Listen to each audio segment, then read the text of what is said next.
show. We're on there at 9 o'clock on every weekday night, taking calls about the Jazz.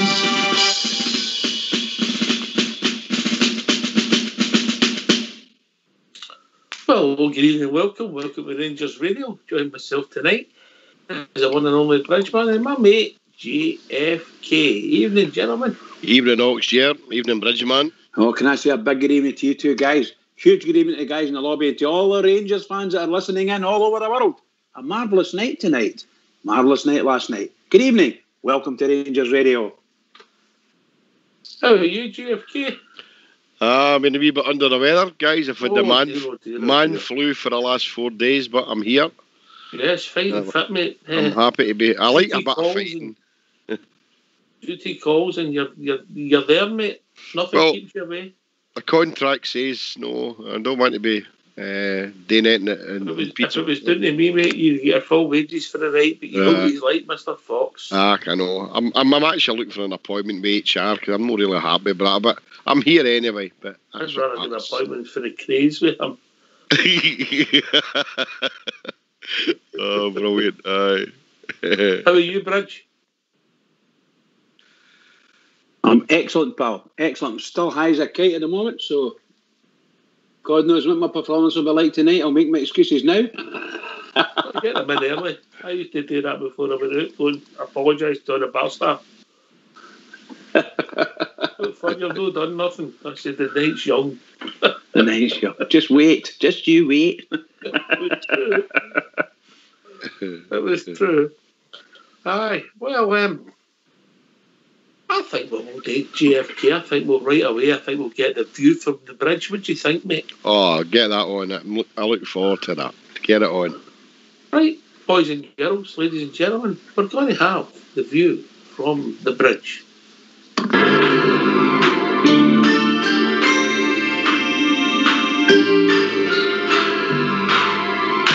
from the bridge. Can't take it anymore. View from the bridge. Can't take it anymore. A view from the bridge. Good evening, everyone, and welcome to A View from the Bridge. And can I just say, wow, what a night. Last night's game was a roller coaster of a game, full of emotion from the first minute to the last.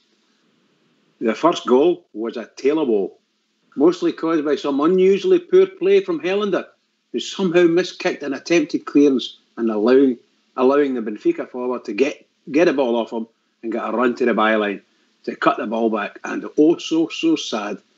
Bad luck for Mr. Goldston, who was standing there, the ball smacked off him straight into the net.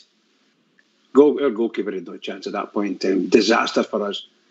And our whole central defence, to be perfectly honest with you.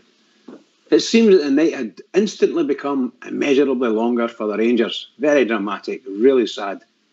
And other fans here, of course, are really down after that goal.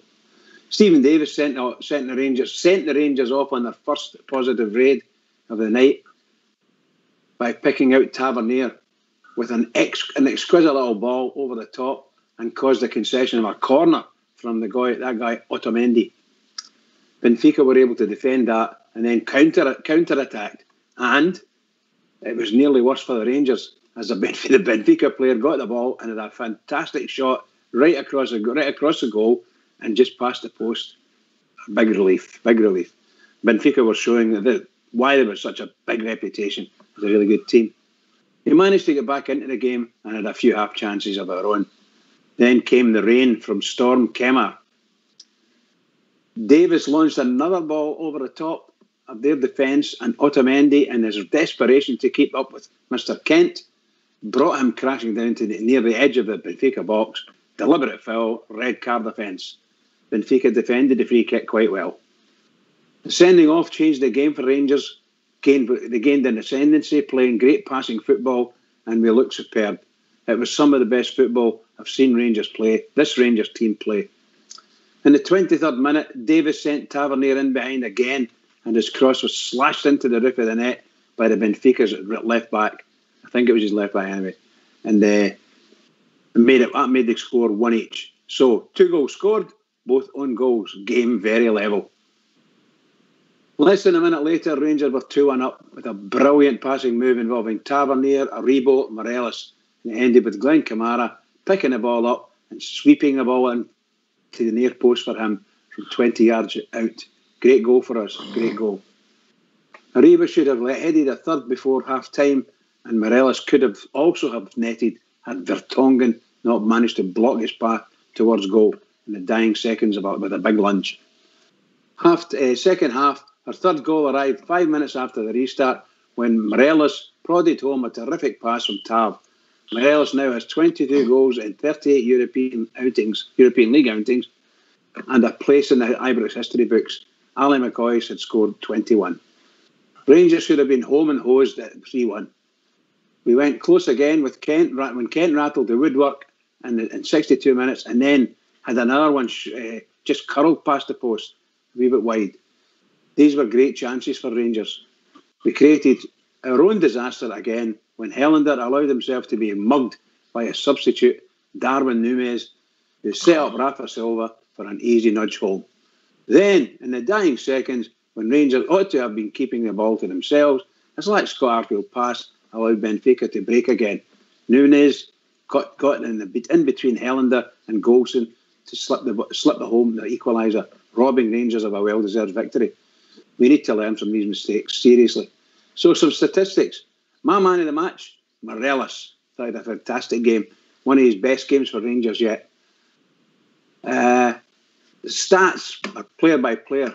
McGregor 7, Tavernier 8, Goldson 7, Helander 6, Barisic 8, Jack 8, Davis 8, Kamara 8, Aribo 8, Morelos 9, and Kent 8. Match statistics. So forgive me, stat man. Benfica 41% possession and Rangers 59. On target shots, 2 for Benfica, 4 for Rangers. Off target shots, 6 for Benfica, 9 for Rangers. Corners 2 for Benfica and 4 for Rangers. Fouls 3 for Benfica and 10 for Rangers. And that's a view from the bridge.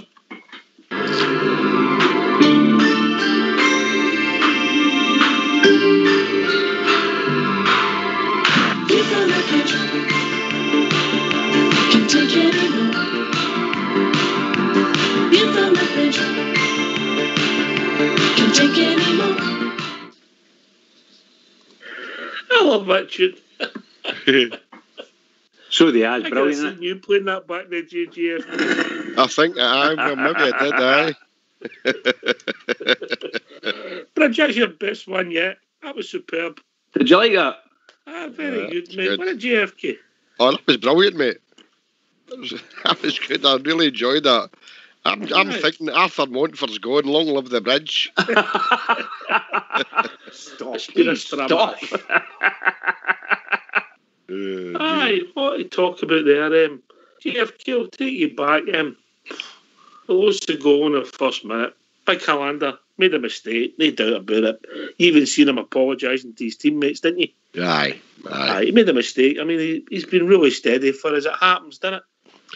Well, I've seen a lot of negativity about Big Helander, and I just think it's right over the top, out of order. Look, every player's entitled to a bad day at the office, as they say, and he did have a mare, didn't he? You know, I wouldn't blame him entirely for the third goal, but the first one, he put his horns up, made a mistake. Second goal for me, it was poor. But look, if he'd have said to Ennis before the game, I mean, it kind of spoilt it for me. And the fact is, I came on here and said that I think we could finish with 18 points, and I was nearly 50% there. But after watching it, Oxy, I actually felt disappointed. It felt like a defeat in some ways. I mean, I was speaking to somebody today, and they said, absolutely gutted with the result. Yeah. I says, I'm not gutted with the result. I'm gutted how we ended up at the result. Yeah. I would have snapped your horn off for that.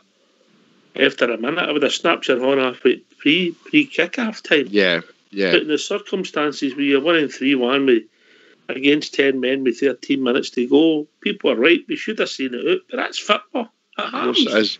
There is a lot of things have been said about Stevie G, and I'm not up for all that. His team formation and all that, the team that he picked. But it was quite. He's played Malaga in the last 2 European games, yet he decided to play Hollander. And we all know Hollander's not got any pace, and that showed last night.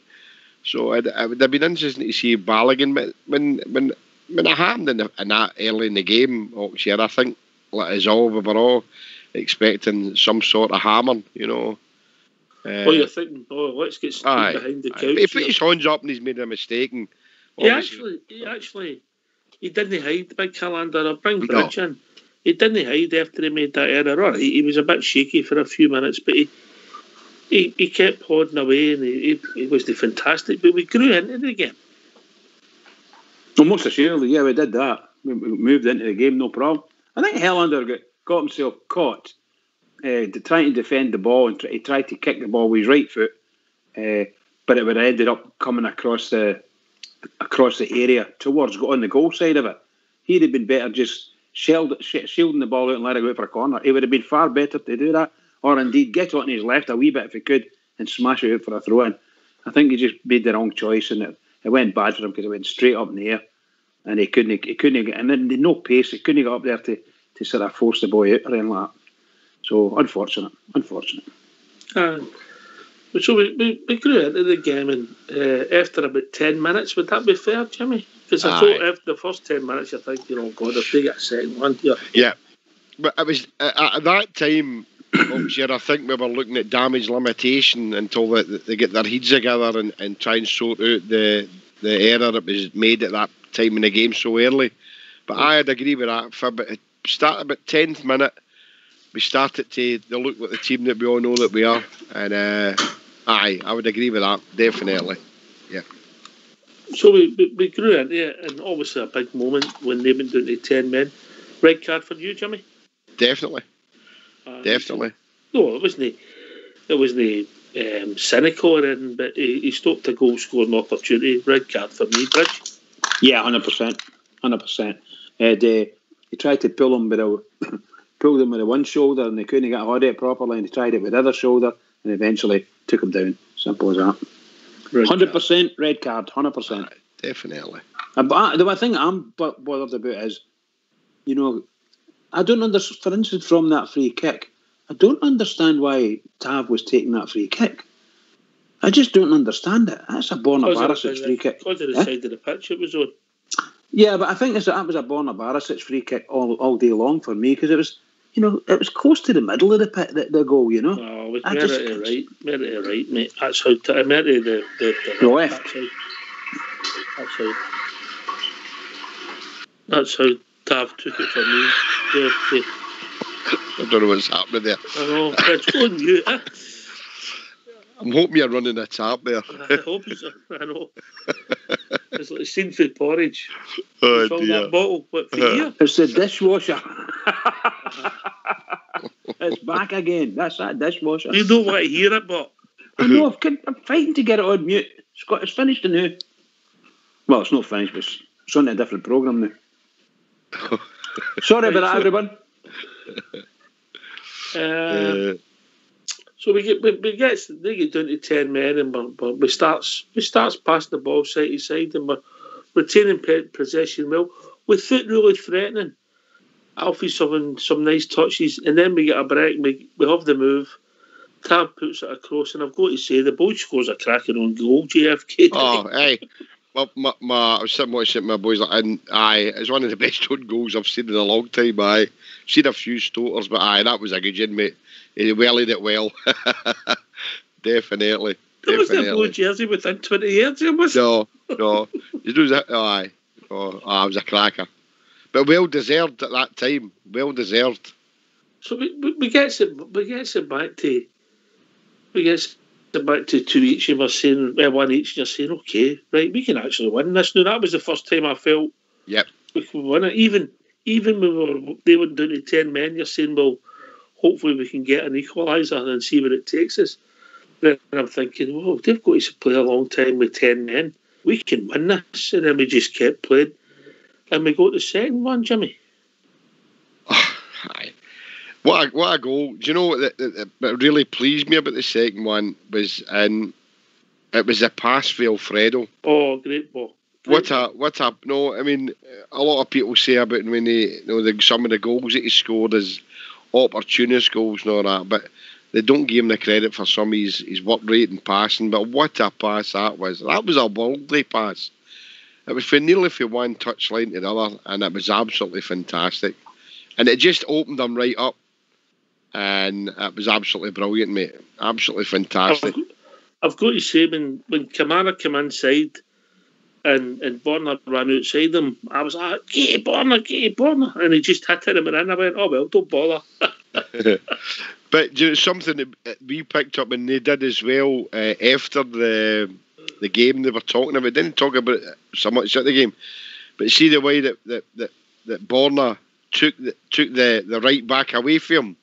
It opened up that space for Glenn Kamara, and that gave him that opportunity to put the ball on the onion bag, mate. Crank goal, brilliant goal. So we're 2-1 up at half time, which after 90 seconds you would have laughed at me. And we're thinking, we can win this. Then we start the second half, and we're playing really, really well. And we get a third goal, JFK. That was dreamland, mate.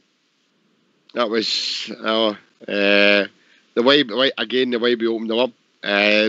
Alfredo.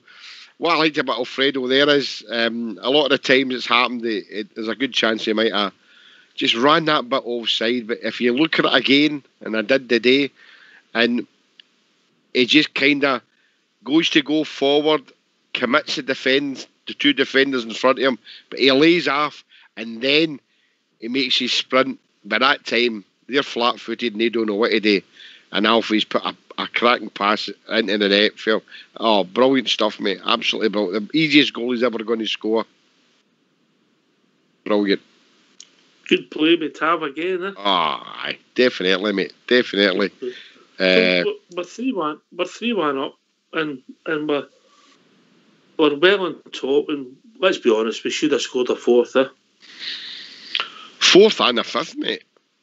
Fourth and the one with Ryan Kent, it just hit at the post. No, I thought that's a gimme, it's in, but no, it wasn't to be. I thought Ryan Kent, the one that hit the post, was really unlucky, and then the one he just scraped it past the post. Incredible. The one for me with the big chance was maybe was Tab's one, when a great move and it just bounced off him at the last minute. Because if he gets his toe to that, he's just towing it into the net, isn't he? I think we had a lot of brilliant play up to these points. They were superb. Rangers were absolutely brilliant. Best I've seen them playing. We'll find out how good we are when we play them next week when it's 11 against 11. I'm wanting to hold my fire, but they went 4-4-1, so it wasn't as if they didn't have defenders there, but we were cutting them open left, right, and centre. Some well-priced players and playing well. So there's roughly 15 minutes to go.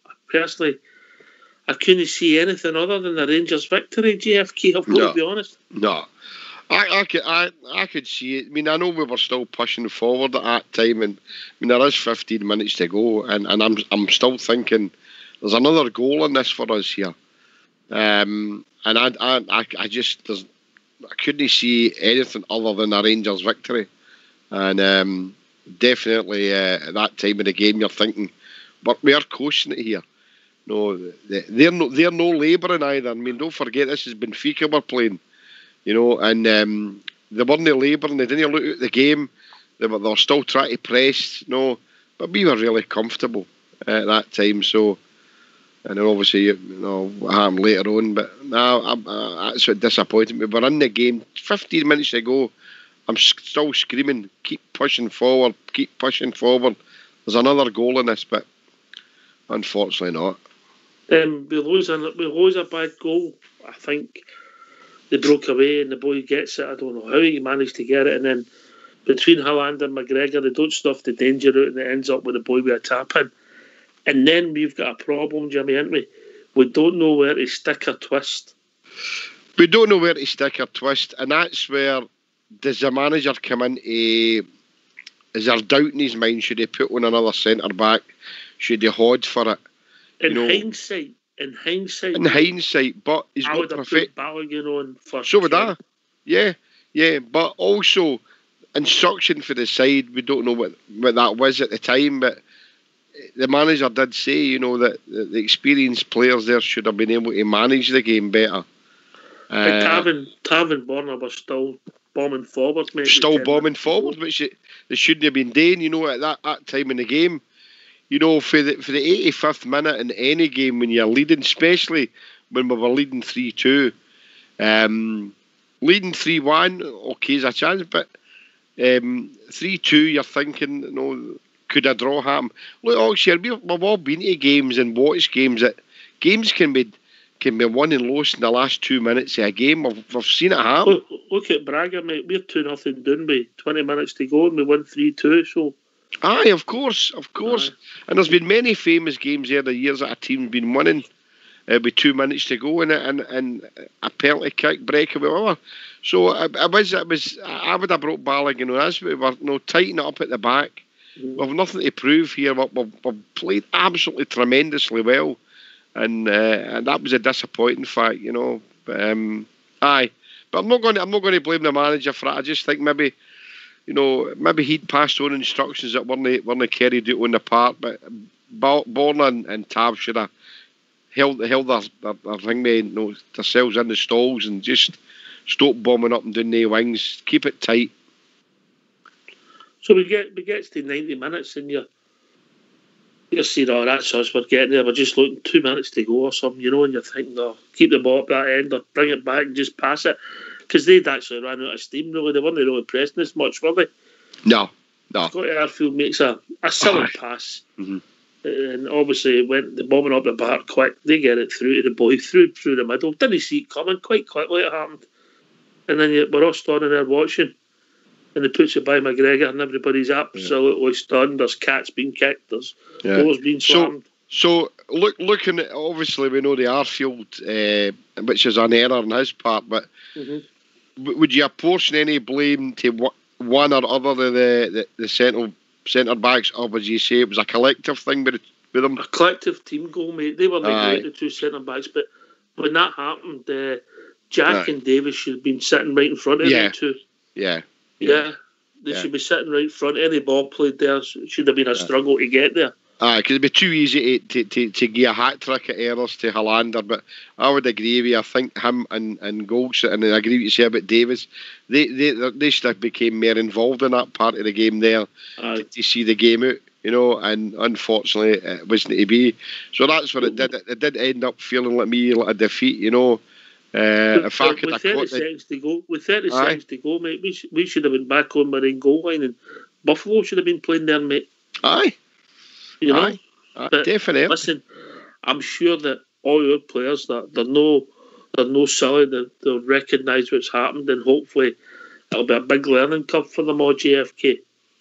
Oh, I think so. I mean, we keep saying it on here how far we've came and how we've been playing in Europe over the last. This is our third season under Stevie G in Europe, and it's an absolutely fantastic journey. It's a learning curve. We could have taken a record away from one of the giants of Europe. Benfica's 24 games undefeated. I got a message from one of the boys. I got a text from somebody on here. They asked me how I was this morning. Are you gutted with the result? I says, I'm not gutted with the result.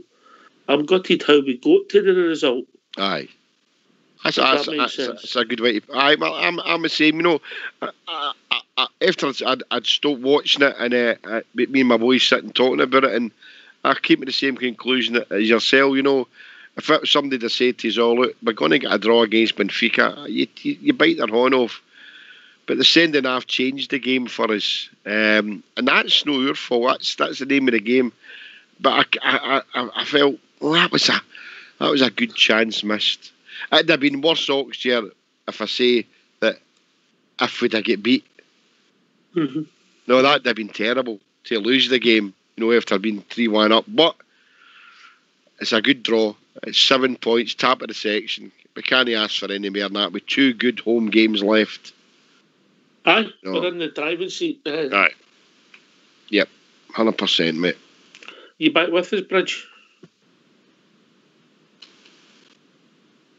Yes, indeed. It's quieting down now. All right. Sorry about that.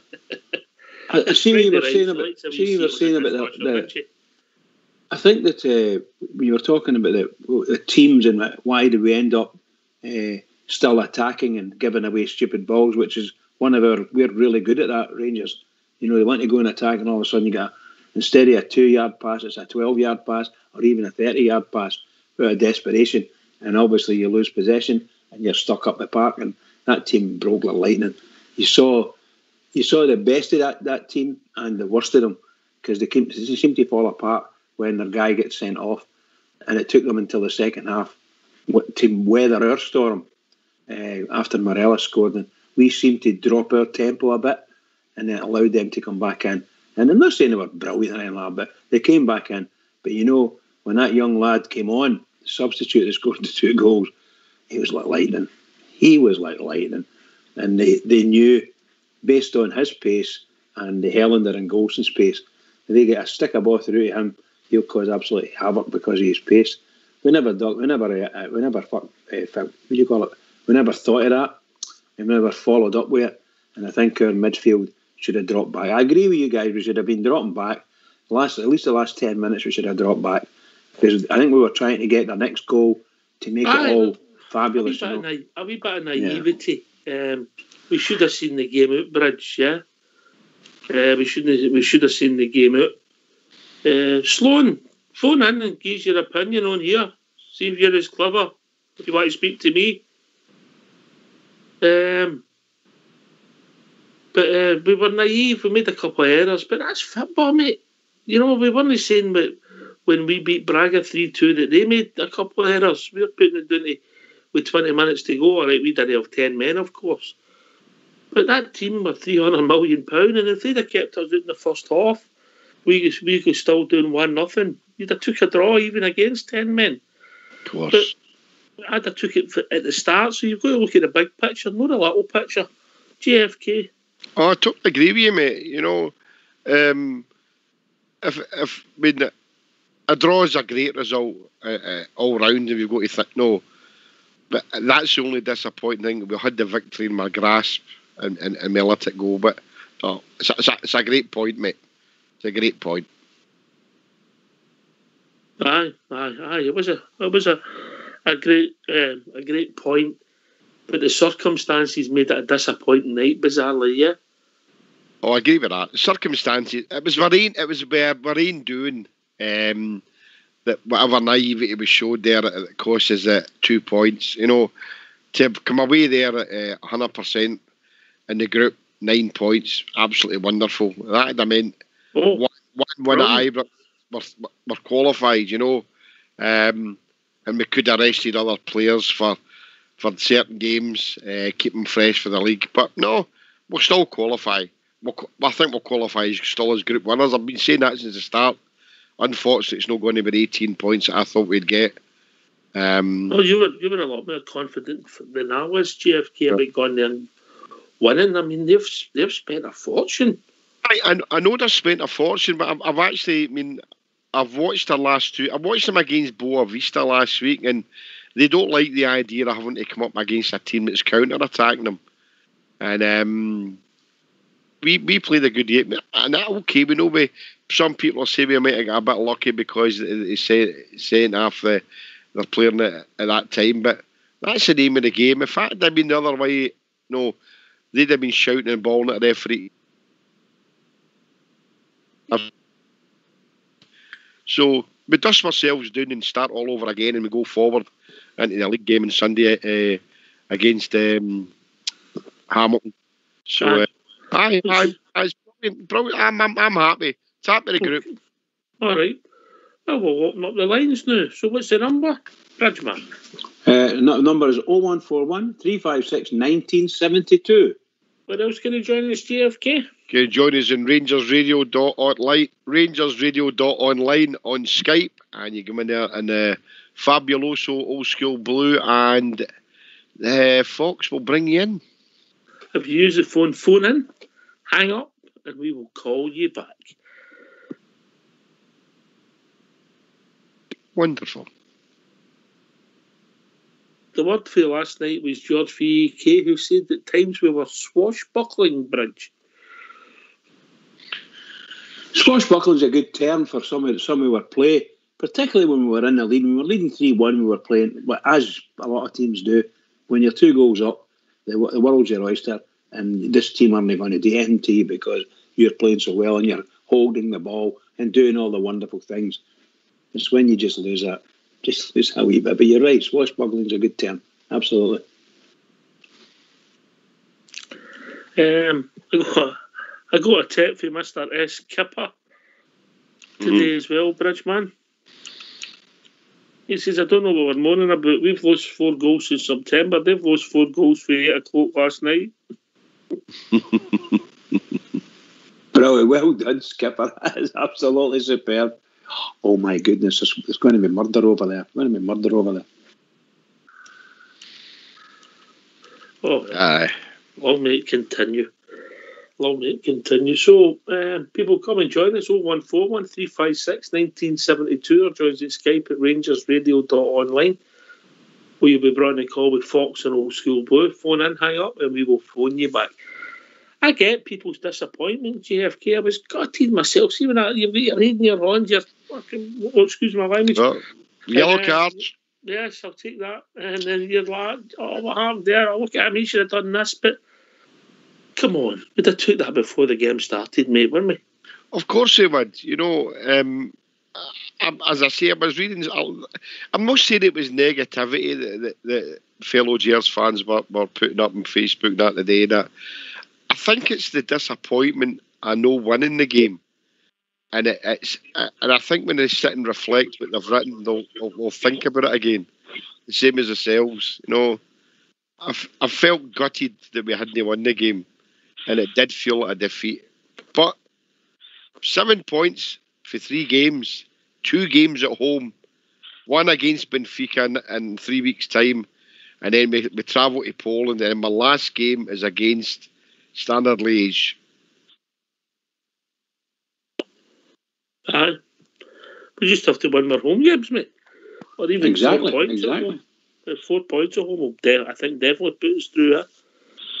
Yeah. I think if and when we get to play that mob at Ibrox, it's a 3 weeks' time, as Jimmy says. So really and truly, we need to be on our game, and we need to remember what's happened in this last game there. We need to remember that. And obviously, there's the training. So what's the day? Is that somebody coming in? Oh, it's Cairo. It's Cairo. It's his first time on the show. He's not worked out how to do it. You need to put on your Cairo. Right, so, evening, Cairo. It's Dave, Big Dave. Oh, you're Dave. We know who you are, Dave, yeah? All right, okay. Sit in the corner, write your name on a bit of paper, and when I shout you can talk, right? Face the chalkboard. Evening, Cairo. Come on, Cairo. Don't let me down. Come off from mute. Oh, we'll need to go. I'm not on mute, innit? That's Cairo. Come on. Somebody must have automatically put me on mute then. Is that the way it goes? Now they shut you up. Because of all the background noise when you come into the call, mate. That wasn't How we doing, mate? All right? I've calmed down. Aye, but I'm going to be the flying noise. I'll be the flying ointment tonight. I'll be the one that gets all the bother. It was a strange experience. One of the strangest ones I've had a game like that. I've never seen it coming, and then we end up 3 Have you never been disappointed with Rangers in Europe or in Scottish football before, where they seem to be doing something, they seem to be doing brilliant, and then they go and blow it? I mean, I remember European ties where I was celebrating, jumping about a hotel room in the days before. Television, you were looking at a text for 90 minutes. It'd been up for about 3 minutes, and the Rangers were drawing nothing each. You just need to draw the go through, and then that team scored a goal for halfway. A miracle goal, and you think to yourself, what the hell happened there? So it's been going on, and I go back to this thing again. So last night, I thought with that monkey was right off our back. I thought that was us. I thought we were cruising, happy, and then we lost 2 goals. And then you think to it, how the hell did we do that? And at the end of the day, it's sheer lack of professional announce its professional ineptitude, and it must run right down through, because the three instances I can think of that are just off the top of my head: manager no bringing on substitutes with a couple of minutes to go. Anybody else, they done it. You watch the games after, it's a couple of minutes to go, team's leading, brought on substitutes, break the play up. Big Helander, the poor game, fair enough, but last minute, guy running through, speed merchant, you let him run up by you. Just grab him, do something, get yourself sent off, don't let them through. Bigger picture stuff, let them through. Don't worry about getting about and you're getting sent off. The team's going to go through, you get 3 points. Arfield, don't know what he's doing. Man who has experience, should have walked the ball. I couldn't understand that. I couldn't understand that, Cairo. There they are. So there's that. And then there's the other thing with, and I suppose it's Gerrard's inexperience or whatever it is. He knows this guy's coming on now. I heard Bridgman talking about it a minute ago. Everybody knows this guy was like a flying machine.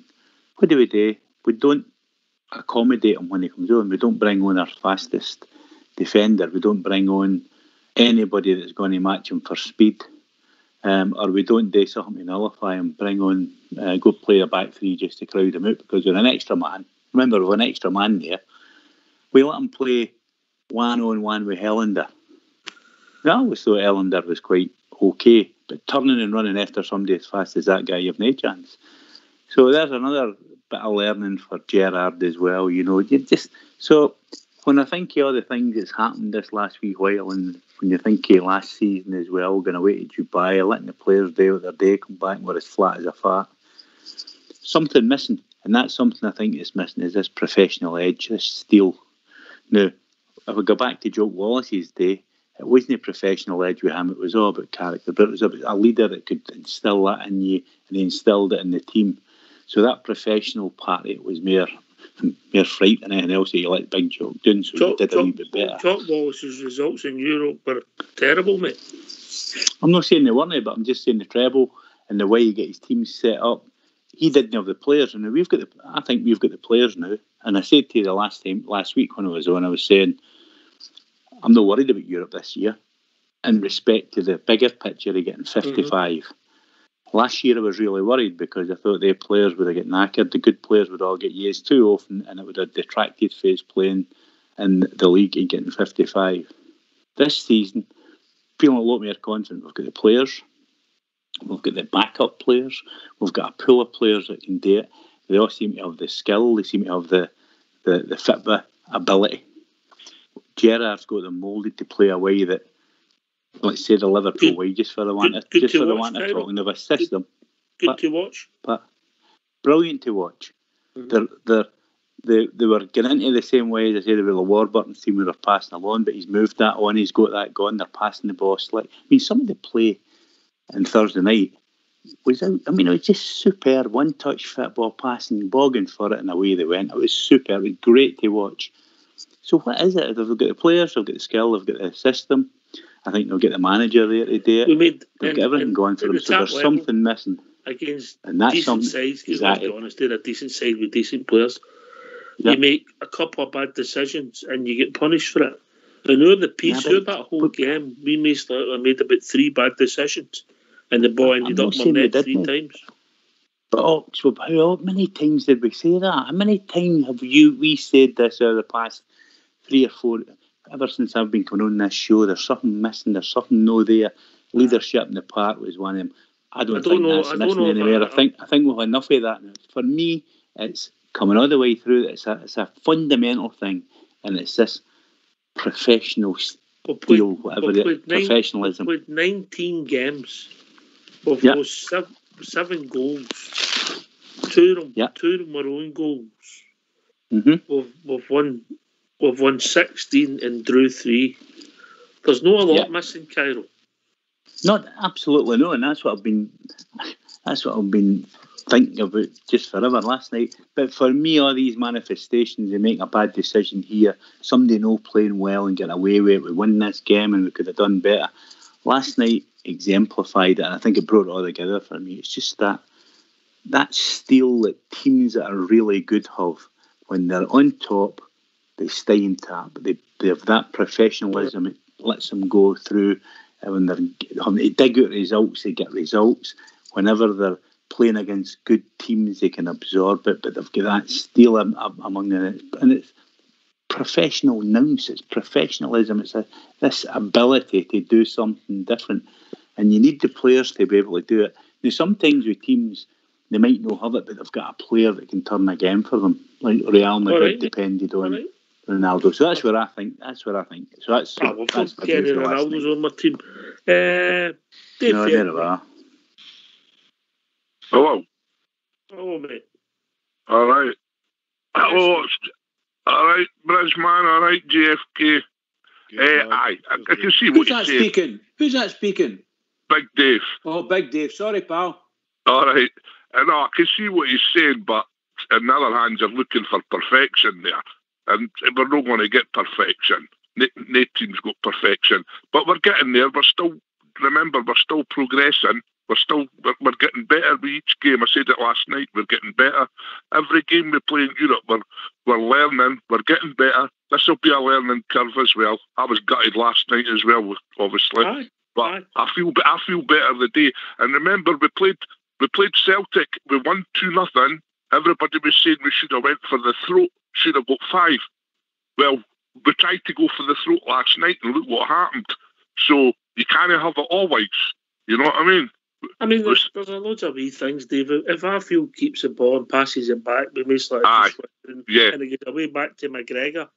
Yeah, we said that last night. Just pass it back to the midfield, Aye, just keep the ball out. Aye. Or store and put it out for a throw in at the corner flag. Aye, exactly. Midfield, give it to the defence, give it to McGregor, back to the defence, back to the midfield. Play about with it. Just stand on the ball. Do you Graham Souness? Stand on it. Take the, you know what I mean? As you say, stick it up your jumper. Do anything. But we're not perfect yet. You know, we're a good side. But Cairo is a perfect. He's looking for perfection. I'm asking for professionalism. I'm seeing him snooker, and he tries to keep the Red Bulls on the table for ages. Excuse me, but we played brilliant last night. We played brilliant last night. Yeah, we should have won the game, but we never lost the game. So chin up. But that's the difference, Big Dave. That's the difference between being a good team that turns it on every now and again and can do this. I'm not asking for perfection. All I'm asking is, all I needed was one of the things that you mentioned a couple of minutes ago to happen, and we don't lose the game. We bring on subs, chew up the time. We don't make that pass. We're still learning, mate, though. We're still learning. Can I come in there? Wait a minute. We're still learning. Dave, Cairo, one at a time. You both know your name, right? There's other people want to speak. JFK. Okay, I respect Cairo's comments when he's on here, but I don't know where you're coming from. I mean, we're playing absolutely brilliant this season, and I just think we should move on for this. Why try to dissect something? If we'd have get beat, I could see the point in it. But I mean, let's move on for it. You know, I mean, I don't know if we'll get perfection or the professionalism. I'm happy the way things are with Rangers now, and I just, and as I say, Cairo, when you come on, mate, you make some great points, but I just can't grasp where you're coming for the night on what you're saying, because for me it's a great result against one of the best teams in Europe, and I think, I mean, we blew it, so let's go over it. You know, the manager said that the players didn't carry out the instructions that he relayed to them, and the players should have known that. Borna and Tav should never have been bombing up and down the way they did. It's over. It's a curve. They'll learn for that. So let's get over it. Look forward to Sunday against Hamilton, and we're top of the league, and we're top of the section in Europe. And let's talk about upcoming things. The game's done now, and I mean, without sounding it, there's something happened there on the other side of the city, and they're all moaning their head off. We're at the top of our section, and we seem to be as if we're moaning here. Let's get over it and let's go into the Hamilton game, guys. We've been joined by Blue Star. Evening, Blue Star. Evening, Ox. Evening, Jimmy. Evening, Cairo. Evening, guys. Evening. Yeah. I'm a wee bit different with Jimmy. What Jimmy's saying there, I can understand where Cairo's coming from, and I can understand where Thingy's coming from as well. What I would say, guys, anybody that's played football at all, Ox, yourself, Jimmy, what were we all like until you, even when you thought you were playing in a decent team, whether it was at kiddies football or even as you were older, see until you'd actually won something, certain players in your team, there was always ones you looked at, thought they were great players, and there was other ones you used to say to yourself, let's be honest here, you used to say to yourself, what are they doing in our team? Sometimes when you got a wee bit older, you say to yourself, you got a bit of savvy, and you say to yourself, well, they're in our team, so we play as a team. That's the bottom line. If you're telling me our manager knows, he thinks the squad that he's got, every player's exactly what he wants, no, that's not the case. Of course it's not, because there's always better players that you can bring in at every position. So he's going to work with what he's got, what he thinks. He tries to get the best that he's got. As I say, we were all disappointed in the sense we had the game won and it slipped. But the bottom line is, anybody in their right mind would attain the point before the match. You wake up in the light of day and you say to yourself, well, all right, it should have been 3. It wasn't 3, but I can understand where Cairo's coming from. There is professionalism in the game, of course there is. You learn how to grind out results. You also learn how to keep leads. Yes, no doubt about it. We slipped. There's no getting away from that. Arfield, his pass was absolutely mince. That's not getting at him. But there's certain players still there. For me, no, they shouldn't be there. They're not good enough. But the vast majority of what Gerrard's done, the way we're playing football, we're 9 points clear at the top of the league. And there's no doubt about it. We're going through this section. That's his objective. It was to get through the group. Nobody's saying we're going to go in and win the competition. But we're doing what we're supposed to do. But until we win something, winning breeds massive confidence. There's no doubt about it. Our players this season are playing with far, far more confidence than what they did the last 2 seasons under Gerrard. But he also has better players as well added to them. Well said. Cairo, can you come, mate? Yeah, but I've been saying for a wee while there's a bigger thing going on at Rangers, and it's not just this game. I've been talking about a lot of games in it. I called it the Jib and Doug syndrome. And for me, when I seen last night, I thought we'd burst through it, and then we go and do that. So there's a fun. We played brilliant, absolutely. And Jimmy's entitled to his opinion, but I'm entitled to my opinion as well. And I will move on. Don't get me wrong, but until we figure out what it is that's causing us to do this, every now and again we go through it. Every time. Now, if we'd have won last night and we go the next 3 or 4 games and then we lose again because we lose again, fine. That monkey would baff our back. We were cruising last night. We were playing fantastic football last night, and yet we still contrived to get a draw. Now, fair enough. Let's get out of it, and I will get out of it in a couple of months. But my view is that fundamental thing that's causing that is that lack of. Now, Gerrard's an inexperienced manager and he's getting there. But any one thing that could have changed last night, any one in that chain of events that happened, and we go through with it with 3 points. And that's what I'm talking about, that bigger picture. I'm going to go to our most experienced operator here and say, that's football. Bridgeman. That is football. But the good teams don't do it. The good teams don't do it very often. The great teams hardly ever do it. They get the odd result, but they hardly ever do it. And they also manage, whenever they're under pressure, they always manage to get that win. Now, that's the difference. Now, I'm not saying Rangers never played well last night. Rangers played fantastic. I'm just looking at the bigger picture here as we go on. We get 9 points, we cruise through. So that's me. I've said my piece. I'm not saying any more. That's me. We'll talk about something else. I'll talk about something. I'll come in when there's something else to talk about. But that's my view. Snooker. I could talk about snooker all day because I play it all day because I just can't pot the boys. But I'll learn. And that's like a professionalism. It's like a skill. But you've heard of the song Snooker Loop, Cairo and all. So that's come in there. And you come, Dave, before we go to Bridgeman. I just want to say, I totally disagree with Cairo there. Because he's saying the big teams today. All teams there. You went quiet, Dave. You went quiet. They're all there. Liverpool lost 7 against Villa. Man City have lost big game, loads of goals. It happens to any team. It can happen to any team. We're Rangers, you know what I mean? But it's still improving the squad. See the same day doubt. Villa. See the No same argument. day Villa lost, beat Liverpool by 7. Did Man United no lose 6 That's goals why I alone? disagree. That's why I disagree with him, because it happens to everybody. Barcelona, Real Madrid could lose 6 goals. They've all done it. They've all lost 3 goals in 5 minutes or 10 minutes or whatever. It can happen to anybody. And Gerrard's he's built a team in 2.5 seasons. And he'll be there next season, and the team will get stronger, it'll get better, it'll get wiser. You know what I'm saying? But I think the point about getting the monkey off for back with Solo was a big point. Bridgeman, in you come. It's all football, isn't it? It's just football.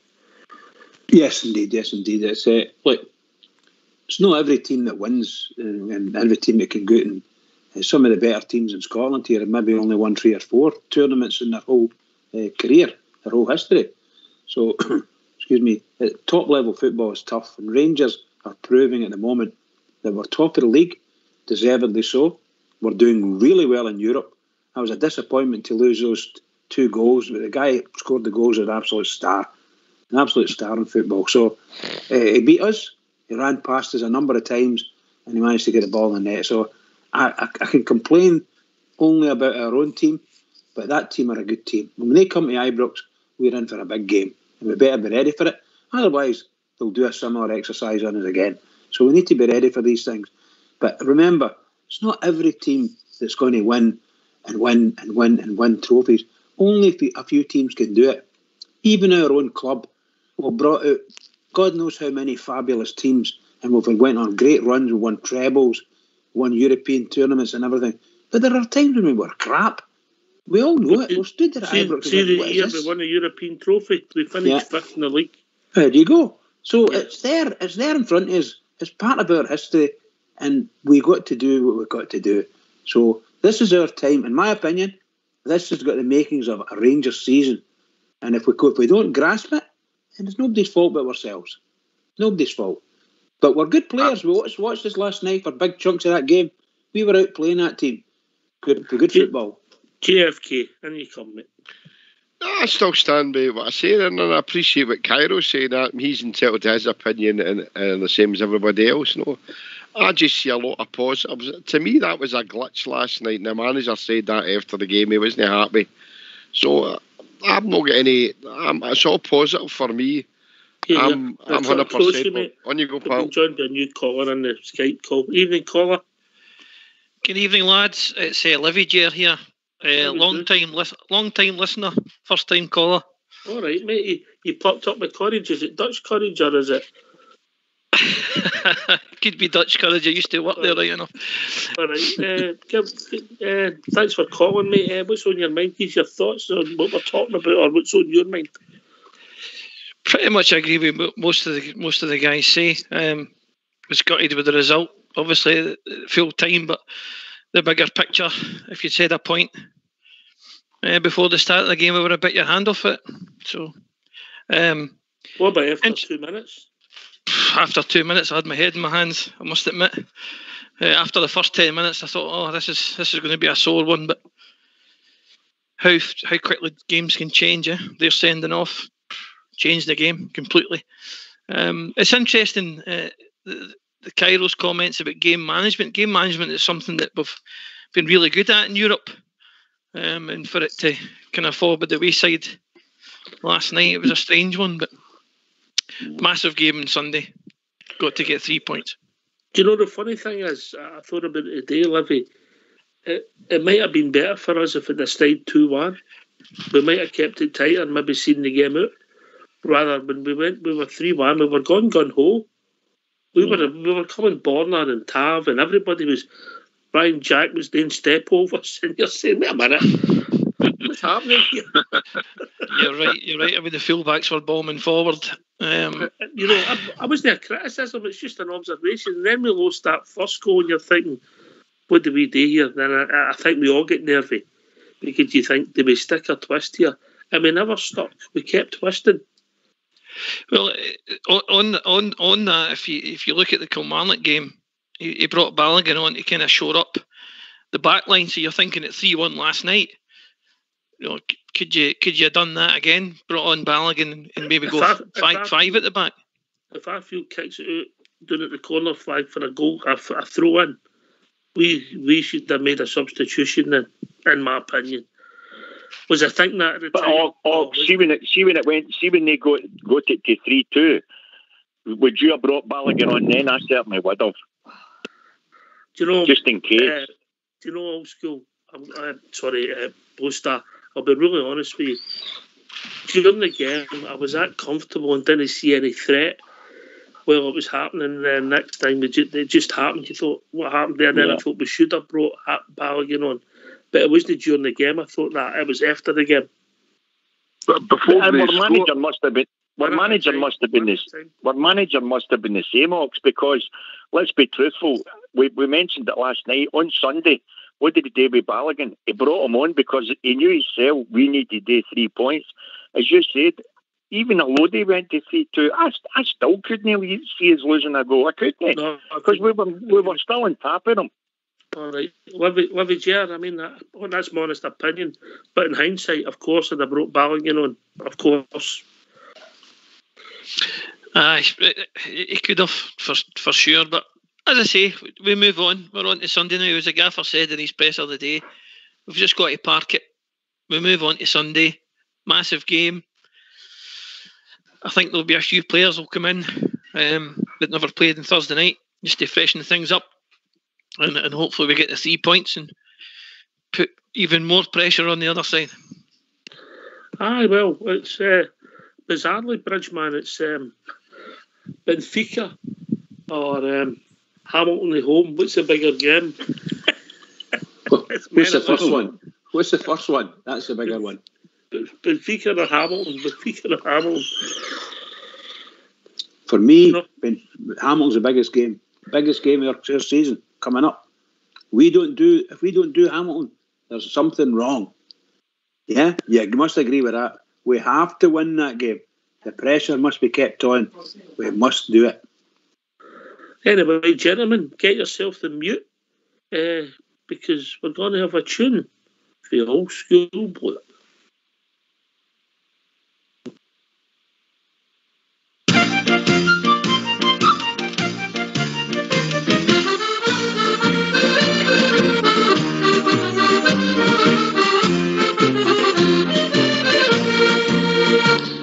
Now there's a pub in Green Street where all good proddies you will meet. So come down here and together we'll have a jam.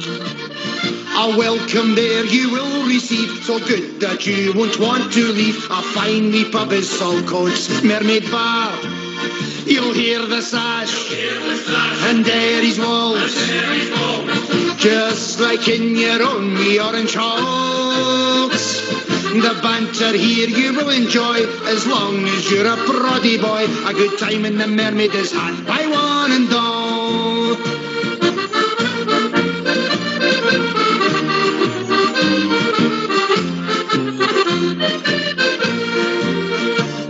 We all support the Queen and Crown. The prices here are the best in town. The bar staff, they are one terrific crew.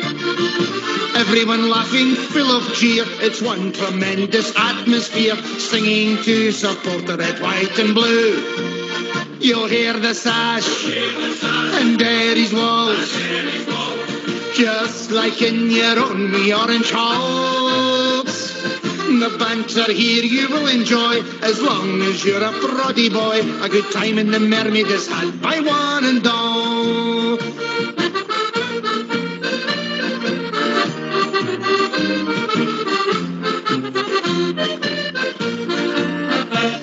It's nice to come to the Mermaid Bar when Rangers are playing at Ibrox Park. You'll forget your worries and all your cares. singing songs against the Tins before you watch the Rangers win. For everyone here supports the Teddy Bears. You'll hear the sash and Derry's walls, just like in your own wee orange halls. The banter here you will enjoy as long as you're a proddy boy. A good time in the Mermaid is had by one and all.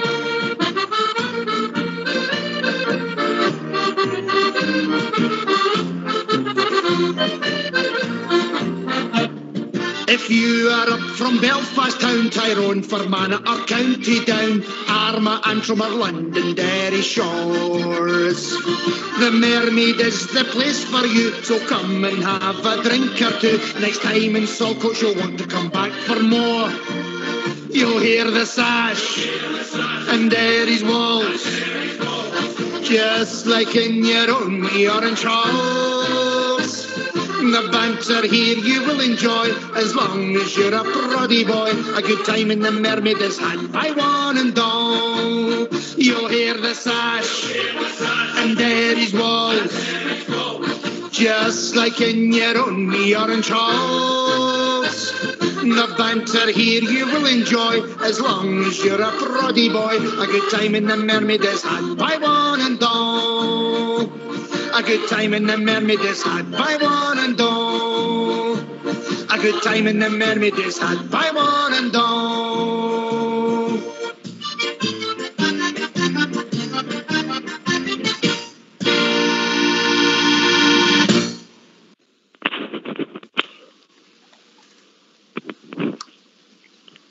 As long as you're a proddy boy, good time at the Mermaid is had by one and all. We did hear you live. When? At the start, Did you? you were still on. Oh dear, didn't mean to be. I do Before like they that muted you, number. Bridgeman, before they muted you. Before they mute. Oh, that's well done. Thank you very much. Still to make a fool of myself. maybe we still left them, Cairo. I thought you were Kyra better would than the say boy yes singing. to that. Kyra would say yes to that. I thought you were better than the boy who was singing, to be honest with you. No, Bridgeman. I wouldn't be better than him. Behave yourself, you. Behave yourself. The voice of an Well, you're in tune. Well, you're in Bridgeman tune then. Bridgeman and Charlotte Church. Yeah. Right, where are we? Right, I'll tell you what we're going to do. We're going to hear from your manager, then we're going to go back to Livy J, then JFK. So get yourself a mute again, Bridgeman, if you can manage it. And we're going to hear from our manager, Stephen Gerrard, MBE. Stephen, good morning. Congratulations on the player or the manager of the month award. Thank you. Do you feel there's been something of a power shift in the month of October and into November? Can you see signs of that happening in Scottish football? Listen, we've had a good month, and I think the focus is always on us in terms of comparing elsewhere. We need to focus on what we need to do. It's, as I say, I answered the same question last week, and it's far too early to be getting ahead of ourselves. We've just entered November. We're in a good place, in real good form. I had a very interesting game last night, having said that. But it's back to domestic responsibilities tomorrow. We've got Hamilton at home, and we're looking to get another 3 points and build on our good form. Morning, Stephen. Morning. Congratulations also, Stephen, and to Connor as well. Just on Alfredo and his performance last night and the record, do you think we are now seeing that if Alfredo Morelos of old, has he, do you think, got his mojo back? And I just want to know how much this record means to him. Is he big on records? Does he know how significant this is? Yes, he was very happy after the game in terms of his record breaking. I think he wants to build on that. I think the hunger's there. You can see it in his eyes. He wants to go and score more goals in the competition. I know he's got dreams and aspirations of playing in the Champions League one day, which is good for him. In terms of where he's at, there's definitely the goals are back, the hunger's back, the sharpness back. In terms of comparing him to old, I don't really like doing that. because it's about the now. It's about what he offers moving forward. But he's definitely in a better place in terms of his form and how he looks, and he's smiling, he seems happy, so that's fantastic for everyone connected with Rangers. Stephen, congratulations as well. Just looking back on last night's game, how do you reflect on that, and obviously that late equaliser when you were in control early on? Look, I answered all them questions last night. Today's a new day. The focus has to switch to Hamilton. That's my job, is to move on from a win, lose or draw as quick as I can and move on to the next challenge. We were in a fantastic position. That goes without saying. We were absolutely outstanding from going a goal down when the red card happened. The football we played was probably some of the best football we've played since I've been here. Some of our interchange and our play, the goals we created and scored were fantastic. But to get ourselves in our position, we need to learn from the mistakes we made as a group, and we will do. But we reflected on that game last night. It's done and dusted. We'll debrief that game when Benfica come round again. We have to switch our attention to Hamilton for the weekend now. Morning, Stephen. Morning. It was a real vintage display from Stephen Davis last night. I just wondered, obviously his contract's up at the end of the season. Is that something you're giving thought to, just with the way he's performing right now? That whether you think he can go even longer and towards his 40th birthday? Look, I think about my players non-stop, around the clock, every minute of every day, all of them, as a collective. There's certain individuals that are up at the end of the season, and when the time's right, we'll discuss their futures with them in private. And then if there's any news on any individual situation, we'll update you on that. Stephen's in good form. I think he has been since we returned from lockdown. You always wonder, when players are that age and they have such a long break off with a lockdown, what are they going to be like when they return? But his professionalism and his attitude and his application, he come back in unbelievable shape, and he's built on that. And I think that's shown in his performances. Really, really consistent at the moment, and arguably in the best form since we've been working together. Sorry, can I just also ask about team news? How's the squad looking for this weekend? At the moment, there's no issues. As you can imagine, a couple of tired bodies, a few aches and pains and bumps and bruises, but no one's a doubt for the weekend, not what I've heard so far. We've got Scott Arfield, who's carrying a bit of a knock, but we're hoping he's going to be okay. Stephen, what type of match are you expecting from Hamilton on Sunday? Obviously, this season, but the last time they came to Ibrox, they got a result, so it'll be a big challenge. They did get a result last time at Ibrox, and they deserved that result because we weren't clinical enough in front of goal. We had, I think, 30 attempts on goal and couldn't find a breakthrough. So I think Brian and his team deserved the victory, and Brian's someone who I've got the utmost respect for because he backs his players. He plays really positive every time we've played him. He's come with a threat. He has them organised. Of course, he'll try and be organised and have men behind the ball. But one thing that goes without saying is Brian always comes and carries the threat. Sometimes he goes with two up top. We'll have to see whether he decides to do that again. But he's someone who all the coaching staff here have got big respect for because he always poses a challenge to us. Whatever the result's been in the past, he's always carried the threat. Morning, Stephen. Congratulations on the award. Cheers. Sorry to just go back to last night again, but how do you see the group panning out now? 7 points at the halfway stage. How's that for you?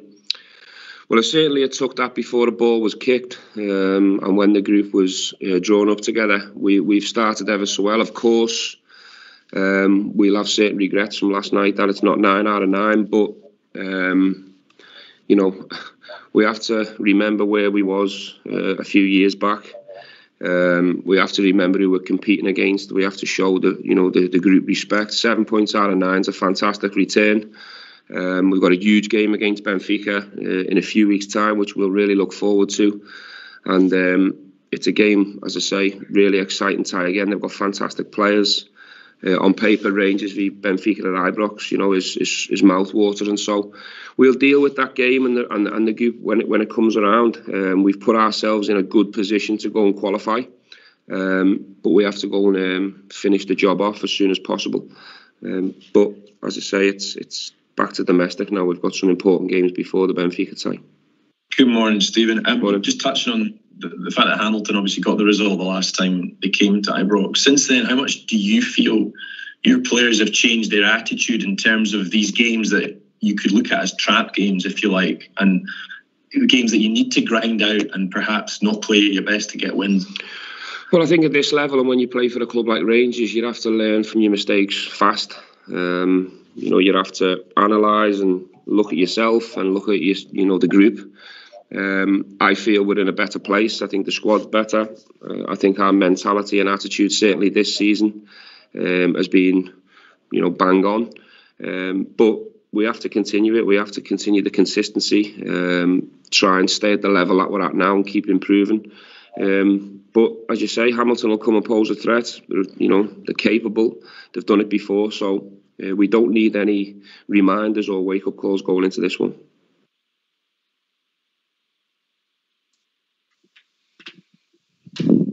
Well, thanks for that, Fox. We're going to Livy Chair first. Stephen Gerrard, class act, always very honest as well, in my opinion, Livy.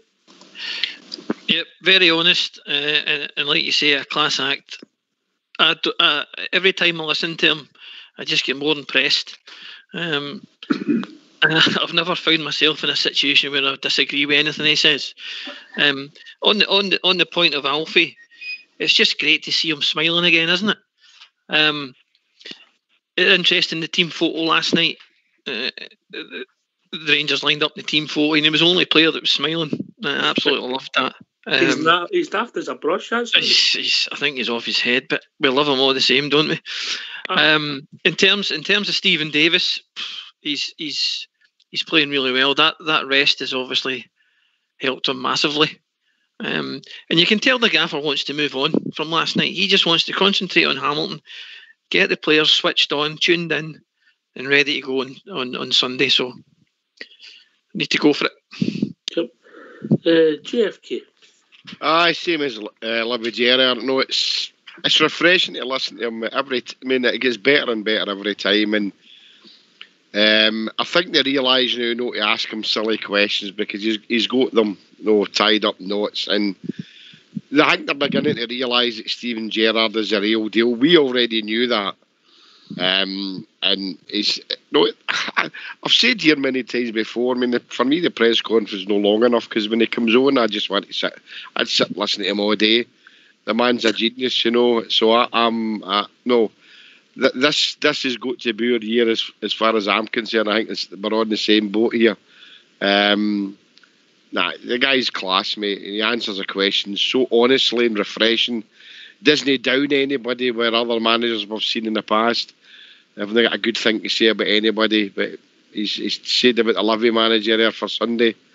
The Hamilton manager for Sunday. He says big Brian Rice and that. So he's giving him the kudos that he thinks he deserves.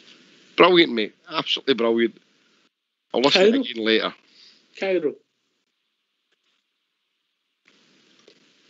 Yep, I think he's interesting to listen to. Just listen to what he says. I think he's got them asking, at least trying to get them asking sensible questions. He shrugs them away when he doesn't want to, and he can do it with a wee bit of aplomb. So yeah, absolutely, he's got them tied up. I think his answers are generally really considered answers, pretty, as you say, pretty honest. So yep, it's a yes from me.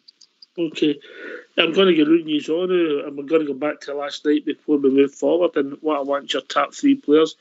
You mentioned Sir Stephen Davis. He was in my top three last night, but my personal man in the match was Alfredo Morelos.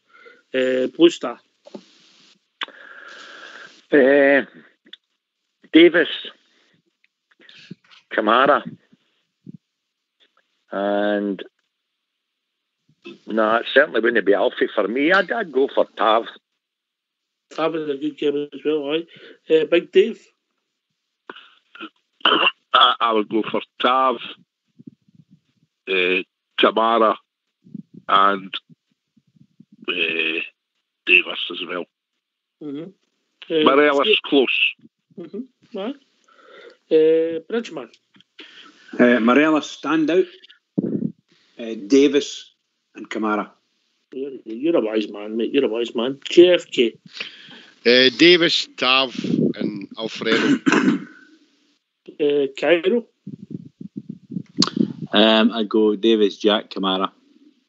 Jack, he's a good game as well. A good game, I know. Lovely Bear. I would say Davis, Buffalo, and Kamara.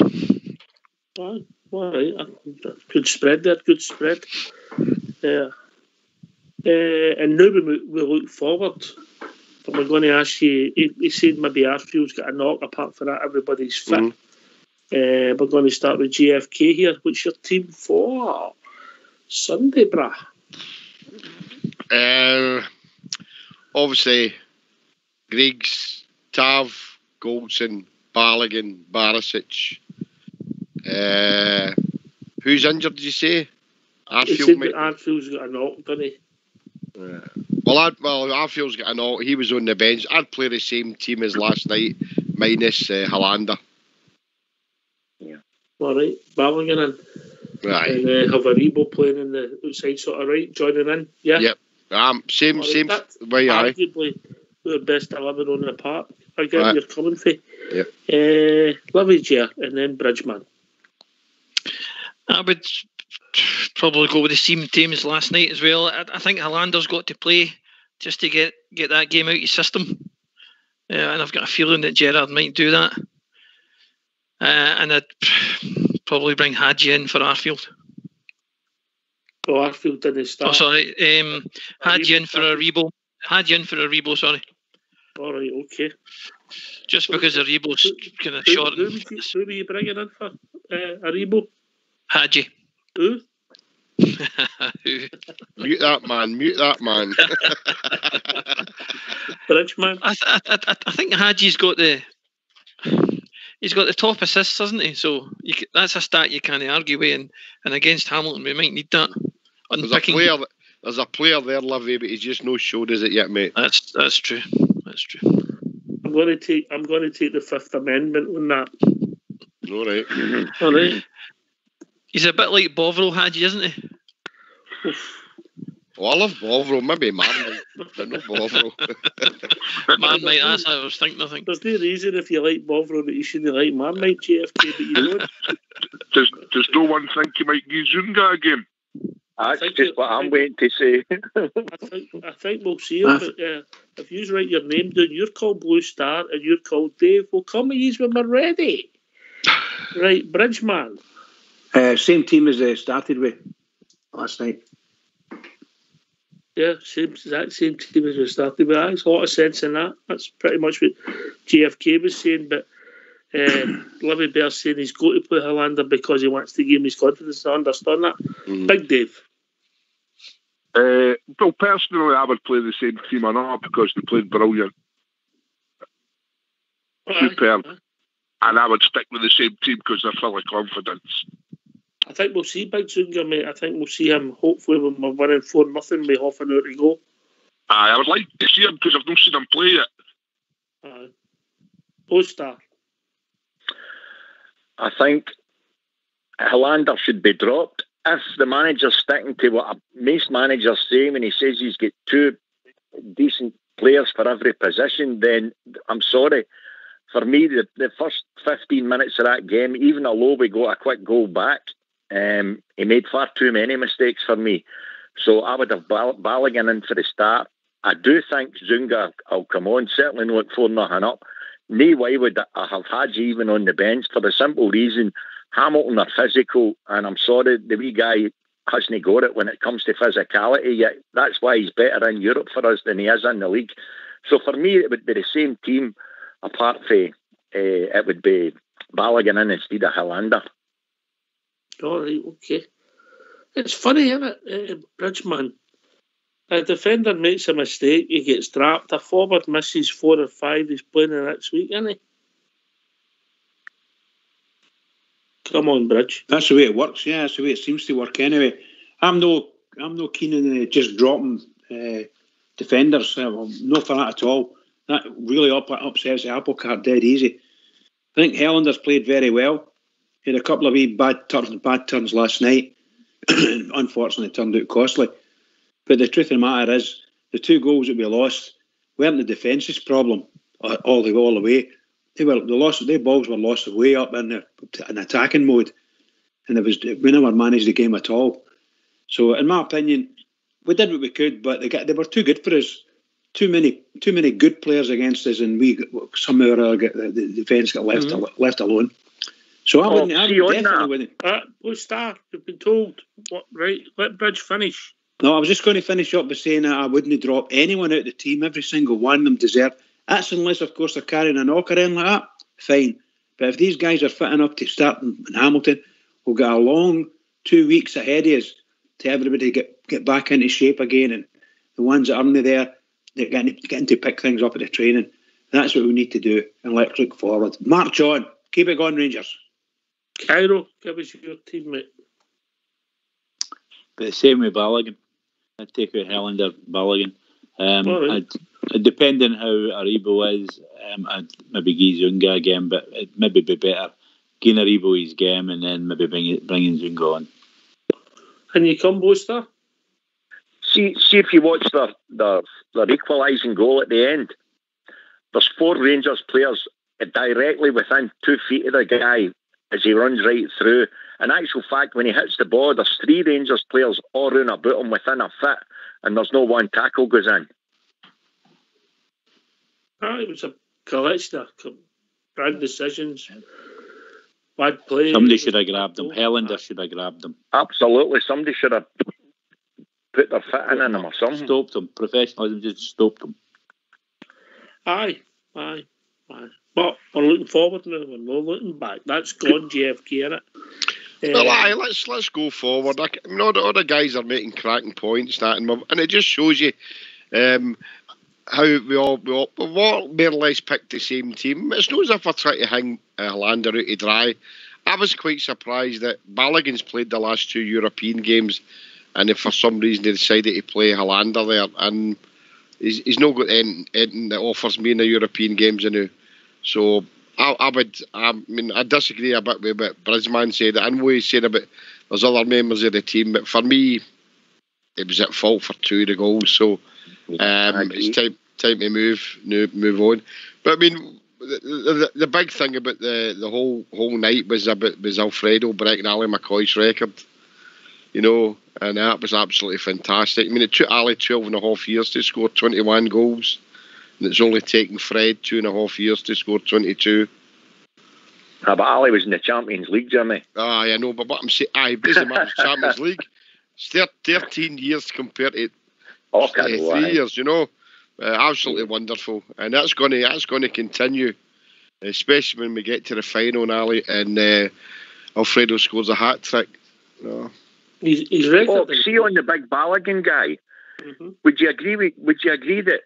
Even compared to Goldson, to me, it looks that he's far faster on his feet than any of the other defenders. Yeah, so for that alone, I think Jimmy's got a case there. He could have started with Balogun again because, as I said, the last 2 European games, that guy never done a thing wrong. If anything, he had great games. We could have played. It's all if buts and maybes. I know that. We could have played Balogun last night. He could have been worse than Helander, and we could have lost 5-0. You'll never be able to answer that. 100%, mate. Aye. He would drop Helander for Sunday. That could knock his confidence as well. So he might not want to drop him, and because that's saying to him, well, you weren't good enough on Thursday. So maybe put him straight back and then let him get his confidence back. You know. I think that's the point. And what if they make 2 howlers just the same though? It doesn't work that way. You know yourself. That's like saying if you're anti-Hutch, you know what I mean? Oh, I know what you're saying. It just depends on my manager, whether he might even be carrying a knock or his confidence might be knocked. So for that reason alone, Stevie could just turn around and say, well, I'll leave him out in the next game. It's his first bad game. How many bad games has Goldson and Tav had? Agreed. It depends how our manager sees it, let's be honest. That's it. You're all right, lad. What do you think to the Europa League? If we can avoid Tottenham in that, right, if we get through, I think we can get to the quarters, by the way. But we'll hope. We've first of all got to try and get some kind of result at home with Benfica. But before we play Benfica again in 3 weeks' time, we've got to play Hamilton and then Aberdeen. Hamilton, biggest game of the season, Livy. I never thought I'd say that. 3 points, absolutely crucial. There's no room for error. There really isn't. Every league game's important now. It's as simple as that. 3 points a must. I think we'll win on Sunday. I think I'll probably predict a 3 or a 4-0. Yeah, 4-0 for me. I'm going for 4-0. Go on yourself, you boys. For a 1-0. Oh, yes, please. Yes, please. I'm a minimus. Yes, 1-0. I'm going for 5. You going for 5, Big Dave? 5. 5-0. Wow. By the way. You went awful quiet. It's not a bad thing, but you've went awful quiet. By the way, Hamilton signed a new player today. I can't remember who the boy's name is. For the English leagues. Somebody for Southend, Brad. Southend, was it? Sheffield United. Sheffield United, there you go. Well done, JFK. Do you remember his name? I missed the start of the show. Can I ask you if he's mentioned anything about the thing over the net about Murty? Who? Graham Murty. That mob across the city. Thing beat Rangers today, and Rangers knocked him back. They wanted a word with Graham Murty. It's fact. It's no myth. They want Murty to take over across the road? No, this is what I'm saying. They never said whether it was to take over. They wanted him for a job across the road. Yeah, it's factual. All right, okay. But they've not said whether it was with youths or whatever. But Rangers knocked him back. Wouldn't give him permission to speak. I was just wondering if any of you deterred. You wouldn't happen to be on Twitter, would you? No, it wasn't. It was on. I seen a bit and follow, and then I had umpteen messages I sent to us. All right, it must be true then. No, Ox, honestly, it's on thing, babe. What do you call it? That site you go into, and it says that they inquired, but Rangers knocked them back to speak to him. Kerrydale Street. Aye. Is that the site? Oh dear. JFK. You know what it's like on the internet. Some of the women you look at on the woman. Jackanory, la la la. I know. Who cares if he goes or it's a non-story. It's fake news, as they say. Fake news, that seems to be the thing this week. Donald's right, everything's all fake news. Have a recount. There's only one thing fake. Donald's colour and his hair. Aye. I mean, the games that's all coming up, Oxshire, up to the turn of the year, are all fantastic big games. For us, every game's big is a big game. They're coming thick and fast, mate, and we get by Hamilton, we're home in Aberdeen, and all of a sudden we're chopping them off. We're nearly halfway through the season, Livy, be league games wise. If you can get past this game on Sunday and then get a good result against Aberdeen, it sets us up nicely, doesn't it, for the second half of the season? Aye. Definitely. Keep that unbeaten run going. They're coming thick and fast, and the only thing I miss is the Bridge man getting excited because he's got 2 sleeps before he gets back to Ibrox. We're not missing it, Bridge. I'm desperate. Seriously, I'm just desperate. We're playing Hamilton, and then is that the international scene after that? The Tartan Trannies Festival. Just think, 4 games in a row, 4 home games in a row, Bridge, and you're missing them. Call yourself a supporter. I'm broken-hearted. Seriously. Ox, look on the bright side. At least there's no Dubai break this year. Oh, I know. Dave, you went for, did you go for 3? 5-0. See, I just wanted to say, Oxford, you were talking about last night, we'd never 1965. Yeah, I know that, but 3-1, yeah. I was just reading it today. I remember the game well. Your George McLean and your Jim Forrest scored the goals. Aye. Yes, indeed, pal. Yes, indeed. 3-1, we beat them. Aye, I was just reading that today. It was a friendly. But I'm good for 5-0. We've got 4 home games in a row, 2 in Europe, 2 Hamilton and Aberdeen, unless there's a cup game in between. I don't know if there must be a cup, because we don't play on the 29th of November, so that must be free for the cup, is it? So we could be playing at home in the cup and all, we don't know yet. But we'll get this game coming up, then we play Aberdeen, then we play, obviously, Benfica. Then Standard Liège at home as well, yeah. Standard Liège. We could have 5 games in a row, and Bridge will not beat any of them. Call yourself a supporter, Bridge. I know, it's see, they soon add up, don't they? So just let me get this right. We're playing on Sunday against then it's the break. And that's the break then. Then the first weekend back, we play Aberdeen, and then we play you call them Benfica. Right, that's great. Do we play Aberdeen before Benfica or Benfica before Aberdeen? We played Aberdeen before. Before Benfica, right? Ibrox. Right. 4 games in a row it is, Dave. See that wee fella that scored 2 goals against us? He should be banned immediately. Put an objection in or something like that against him. He's too good.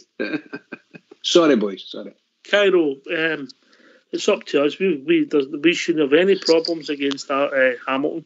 We shouldn't have any problems against Aberdeen either, but we've got to go with the right attitude and play at that quick tempo. I know it was against 10 men, but we showed that we could move the ball really quick. Okay, I think I'll be honest with you, I thought we were really coming into the game even before that player gets sent off last night. We were starting to, you got to an initial shock of losing a goal and just getting our head together. I thought we started to play. Obviously, the way we played when we're doing 10 men with the space, some of it was just scintillating football, absolutely superb. And if we do that on Sunday, I don't think we should have any problem. So it's going to be, it's going to be a heat problem on Sunday, how we come out. We're going to come out, we'll know in the first 5 or 10 minutes what it's going to be like.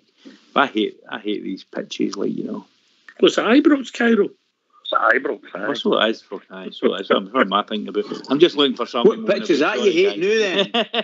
You've turned in just looking for something to moan about, Bridge, man. Leave me alone. Anybody that's ever had the privilege and the pleasure to meet Cairo, he's one of the cheeriest and nicest guys you'll ever meet. He's a half-class empty guy rather than a half-class full guy. No. It must have taken It must have taken his Mr. Grumpy pill a night then. I'm going to tell you, he's a complete opposite for that, Dave. His glass is always empty. You wouldn't buy me a beer, you bugger. He'll never change, Cairo. He's like that all the time, Cairo. Listen, I told you, Blue Star, I'll take you and buy you as much drink as you want when you learn how to order. And I could just cheer you up, Cairo. We could still be 9 points clear come Shiacook on Sunday, I know. We could be there, Dave. We better be, yes, absolutely. No, I think we've got the players, we'll get there, and you're absolutely right. Big day. And then by 5 o'clock, 12 points clear. Are they put at lunchtime, Dave? That's what I'm saying. 3 o'clock, we could still be 9 points clear. I get. I see what you've done there. That was quite good. Counting was never your strong point, Ox. Jer, you couldn't. No, that's how it goes. Listen to Cairo getting into you, Ox. He's good at counting his money. That's the only good thing he's good at.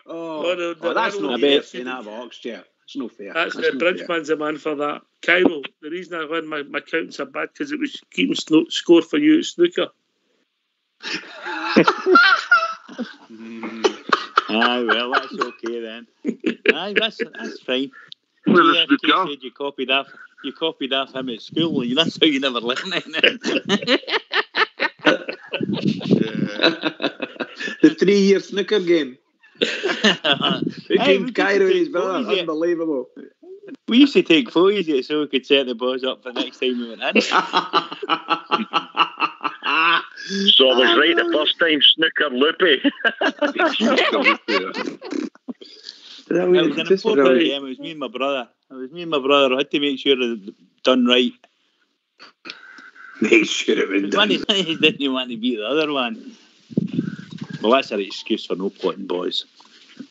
I thought you required snookers when I seen you playing because you were trying to miss the pots that much. Aye, there were only 14 red balls left good on the form. table. I couldn't.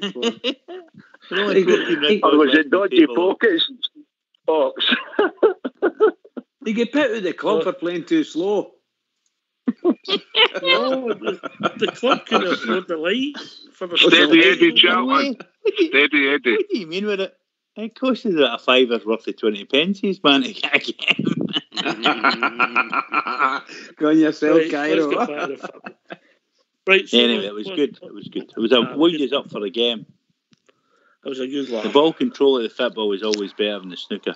It was just Oxy's face every time he seen me potting a ball. It was just I great never to seen see you pot a ball. That was that look of excitement and expectation that I'd actually potted a ball. That was it. I carried on a couple of times, Ox. Come on.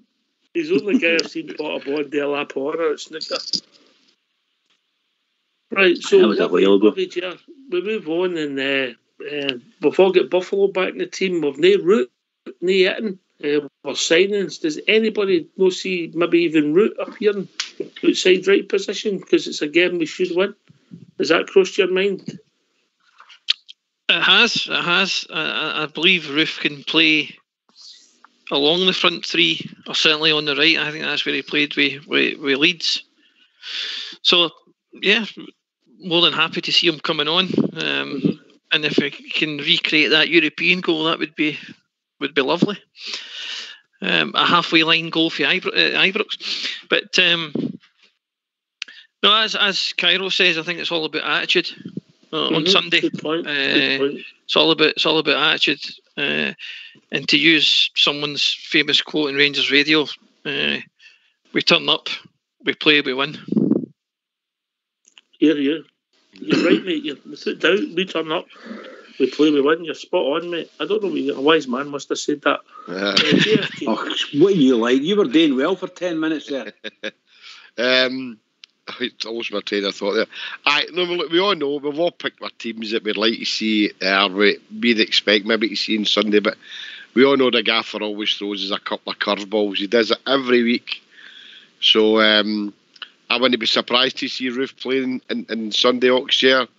I wouldn't be surprised to see Brendan Barker play. I know that's what the gaffer does. He just he does that in most games. So we always we trust him whatever he plays. You know, he might play your favourite player in his Hadji. So you never know, mate. It might happen, but nah. Well, we just need to see if no. The last league game he started Jermaine Defoe. Aye, I would like somebody said earlier on that, and it's somebody I had forgot about. I would like to see Zungu get a run out sometime. I think we need to see what he's all about. That'd be interesting because I mean he's alone with an option of buying, isn't he? So we need to actually see what he's worth. If he's good, if he's going to be good for us. So is this a type of game to throw him in at Ibrox on the lush grass? Give him a chance to show what he can do. No, as a starter for me, I would think he would come on. Come on, aye, fine, aye. I think he might come on. Dave, I think he'll come on. I'm dying to see him as well because he's meant to be the box.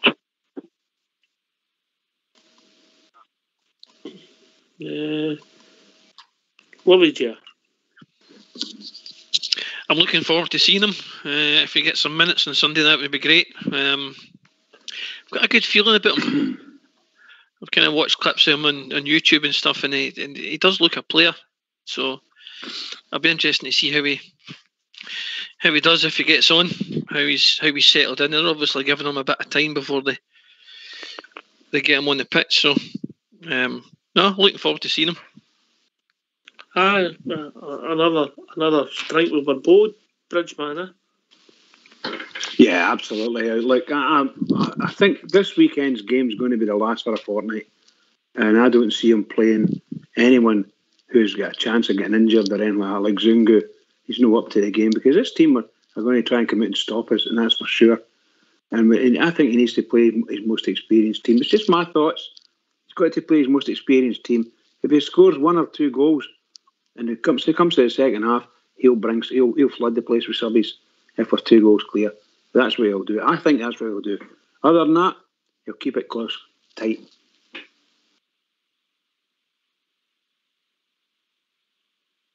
I'd just like to see us have a full 90 minutes in the league, going at full throttle against these teams and put them in bed, JFK. I mean, I've been saying 4-0 for a few games this season, Oxshire, you know, and I've heard Dave saying 4-0. We're due to give some. I know we've done it in Motherwell, I've said that before, but we're due to give somebody a right doing at Ibrox. You know, I'd love a Manchester United, Liverpool type result, a 6 or 7-0, mate. That would be fantastic. You know, I'd like to date to the you-know-who's, you know, the unmentionables, rather than Hamilton or Livingston, one of their teams, but we're due to give somebody a right tanking, you know. We're playing some great football, and I know we do, and I agree, that's where I do agree with Cairo. Sometimes my professionalism just isn't what it should be, and that's where I want to see us go for the jugular all the time, no matter who we're playing, you know. And if we can do it against them on Sunday, it'd be brilliant. But I'm going to stick my neck out because everybody said 4 and 3 and 4, so I'm going to go for 6-0, mate. No. There you are. Yeah, there you go. Dave, he's even more optimistic than you. I went for 5-5, but I know we are due to give somebody a good doing, and the front three played brilliant the other night, and we've just been waiting for the front. Hopefully the Sunday. We're losing you, Dave. You're moving your phone. All right, sorry. Can you hear me now? Aye, you're moving. Aye, sorry. So front three click again on Sunday. We could give them a right doing. Aye, it's just the international breaks come at the wrong time for us, because we're on a roll. Well, we said that the last time. We come back even better. Aye. Bridgman, then Cairo.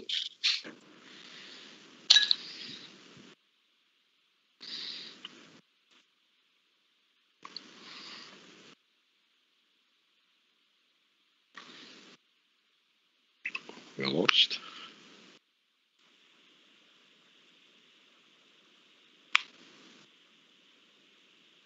Hello. Oh, can't bloody mute button. It's lost it. Is it still? Can you hear? No. Okay, Yeah. that's it. Go on. No, the PlayStation you're playing. Throw it. It's all right. He's got a first. We've got a first-time caller on the night who's struggling. Oh, sorry, it was Bridgman. Right, we've been asked to go on the panel. Colin living in the lobby, he wants to know who you would play. And I think we said it before, but he must have missed it. If you play Hollander or Big Leon Balogun, so Philip or Leon. Sounds like a group, doesn't it? Kings of Leon. JFK. I play Balogun. Bridgman. Hollander. Cairo. No. Dave. Hollander, just because he didn't want to knock his confidence. Livy. Hollander for me for the same reason as Dave. Yeah. I would actually play Balogun. I think only nothing against Hollander, and I get your points, but I think he lets us push up the park and he can take the ball more out of defence and create a wee bit and to help us against this low block, bizarrely, for that reason and that reason only. Are you back with us, Cairo? Aye, no. What is it? Balogun. Balogun, okay. There you go, Colin. I'd play Balogun. Hollander, he needs to sit, he needs to take back, get his confidence back again, and then bring him back. Throwing him back in again, you don't know if he's going to be good or bad. So it's not like riding a horse, because you fall off the horse again, then you're off the horse. But when you're playing in a football game, you have another player there that you need to be supporting. So if they can't trust you, and you can't trust yourself, I'd bring in Balogun, then rebuild Hollander. All right. Sort of split decision, would that be fair, JFK? I think everybody's sensible in their assessment of that, you know. I mean, I agree with you, say. I think he offers us more. He's got a bit of pace in him than Helander. So I mean, I know we paid the money for Helander, but Balogun's a far better player than he is. So that's just, I know. I think Helander's sketchy at times for me during the game. I'm not happy with his thing. So I know he's had a couple of decent games, but for me, Balogun's a fantastic player. All day and all night for me, mate. Different types up until last night, mate. You'd have said that Helander was by far the best defender we've got. Bridgeman? Yeah, I still reckon Helander's our best defender, but he showed himself up badly last night. So he made a mistake. I know he made a couple of mistakes, but the manager's gone. Somebody's been on a radio station for years. Does you know how the mute button works? That happens. Sometimes it happens. Technology gets to me sometimes. People make mistakes, don't they? I've just said that. Yeah, absolutely. He made a couple of mistakes last night, but he should be able to play. It's a professional. He should be able to step back up again and go on with it. If the manager trusts him, the manager's got to trust him. And if he thinks the mistakes were bad enough, then like you guys here, he'll turn in and say, "No, we'll put Mr. Balogun in." But we've saw Balogun playing for us a couple of times, and there have been a couple of games he's been quite bad or quite poor. Other times he's been absolutely superb. Great stuff. Great choice to have, Great choice to have. I'll be honest with you, Bridge, I can't remember Balogun having a bad game. Yes, it was one of the games, the first game he started, he was brilliant. And then he picked up a wee injury. Aye. And then we never seen him. Then, but the first game he came on as a subby, and he wasn't very good. But he's picked up since then, That's all I'm saying. The next game was I mind him playing away in Holland in Europe, and I thought he was excellent. So Holland in Europe. I think we played there when we won 4-0, didn't he? I think he did. Maybe I'm wrong. I'll need to check it out. But we'll see. Good talking point, Livia. Now that I found the mute button.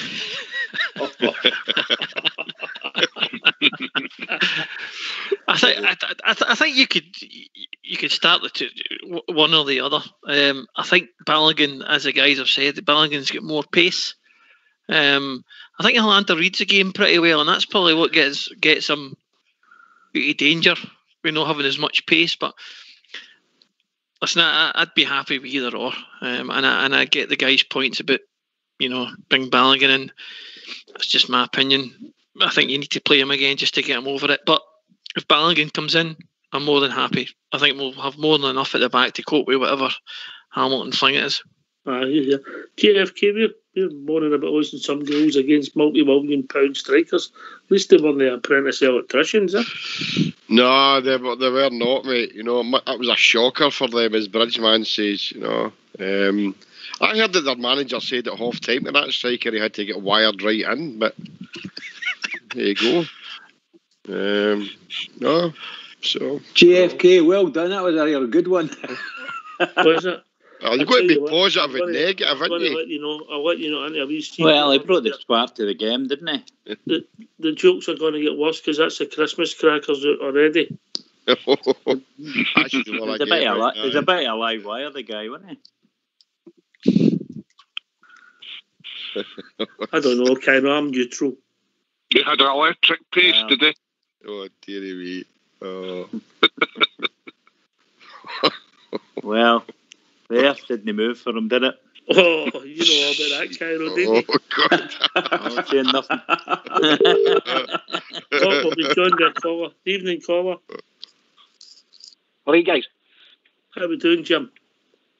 No bad. So you want handers there? I didn't like that bullying that was going on there, mate. Thanks very much, mate. Pick on me, mate. I'm quite shy. You want to give me a few addresses? I'll go and tap a few doors, mate. It's that Cairo. It causes trouble everywhere. Don't worry, I thought Billigan's our fastest defender. Don't worry, Jim. I know where he all live. She's a few addresses, mate, and I'll chap a few doors, mate. It's Halloween. I know where they all live, mate. Every one of them. Halloween. Well done, Jim. That's Jim, I'll put you on the referee. Was it a red card last night for you, mate? Aye, stick on. I'd like to see Big McLaughlin getting a wee go in goals again. I think he's due a wee turn back in goals. That could happen, mate. It could happen. By the way, seeing I watched it the day again, see with the second goal, do you think McGregor could have moved his horns and tried to smother it? Yes, that's my reason. And another one, I know, man. I just don't think he's commanding in that box at all. I'm not blaming him. I'm not blaming him for the result. It's just that I think Big McLaughlin deserves another go. I think McLaughlin does a chance because he always throws as a curveball, as JFK says. Aye. Good manager, and when they surprised, nobody would be surprised with the JFK. No, but we've always said that. I mean, last week he made 4-5 changes. No, the game before that as well. I mean, he does it all the time, so don't be surprised. There's maybe 3 or 4 missing for the team that drew last night. So, didn't be surprised about that at all. Jimmy, how are you keeping, mate? You're sounding a bit hoarse, mate. I've had the man flu for the last 4 days, mate. So I thought you sounded a bit hoarse the other night on the RC, mate. I was on to give them. You had a good go at them, mate. Keevans doesn't like it, didn't he? No. No, he doesn't. I gave him it tight. Which I'm happy to say. I mean, I would like to see McLaughlin get a run at it as well. I'd like to see, keep it fresh. It's not as if Alan McGregor's going to be losing any sleep there. Play him on Sunday against Hamilton. That'd be a good shout for me as well. But don't change it too much. We all know what Hamilton are going to do, guys. They're going to it's going to be that low block, they call it, the 4 and the 5 or the 5 and the 4. And they're just going to try and soak it up and just let us punt boys in for the left and right. So I'm just hoping that the Bridgeman's right and it's a 1-0 mollification. I'll do it. Get in there, Jimmy. Get in there. I want to watch better than that, Jim. We created some unbelievable chances last night, didn't we? Aye.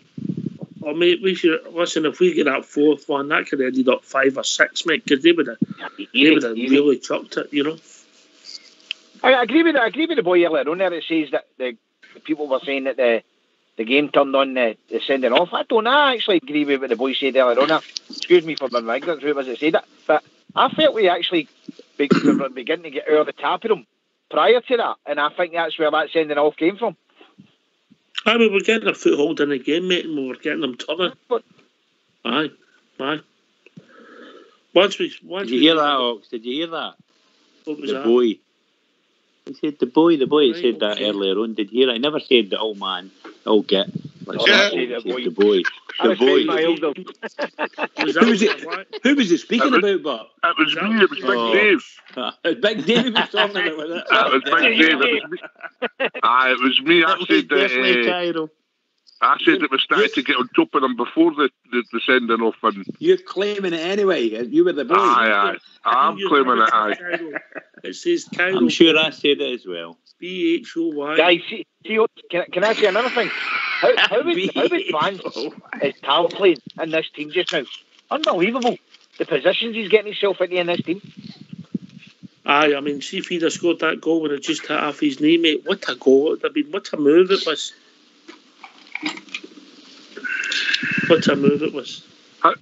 Well, gentlemen, we've reached that time of the evening. Can I thank you all for your participation tonight? Jim, always great when you come in, mate. No bother, guys. I'll speak to you again, okay? I'm going to say good night anyway, guys. All the best, mister. Cheers, mate. Olivia, I hope you enjoyed coming on the show for the first time, mate. I did thoroughly enjoyed it. As I say, I've been a long time listener. Finally got the courage to join it, and I'm glad I did. It was really good to join in for a change. And if you don't mind, I'd just like to say a shout out to my wee nephew Stuart. I go to the games with him, and I'd just like to say a shout out to him, if that's okay. Yeah, you've done it now, mate. And it's over to you, Bridge. What can I say? What a marvellous night. Well done again, Oxdear. Marvellous, great stuff. Brilliant conversations. Justification of our 1 point last night. Pity we couldn't get more. Can I just say to all the Rangers fans all over the world, particularly Rangers fans on here on Rangers Radio, every single one is, just remember, 2 sleeps, and we're back again into batter lumps out of Hamilton. mollocate them. Just mollocate them, Rangers. Keep it going. Yeah. Can I thank everybody for taking part tonight? I thank Fox and Old School Blue for doing the technical. Special shout out to Livy Bear, who's came and joined us first time on the show. Thanks to JFK, Big Dave, Cairo, and all the lads for coming on. Blue Star, Jim 115, and everybody who came on tonight. This has been Rangers Radio. We'll be back at 2 o'clock on Sunday with a pre-match show building up to the kick-off against Hamilton. Take it away, Old School Blue. Cheers, lads.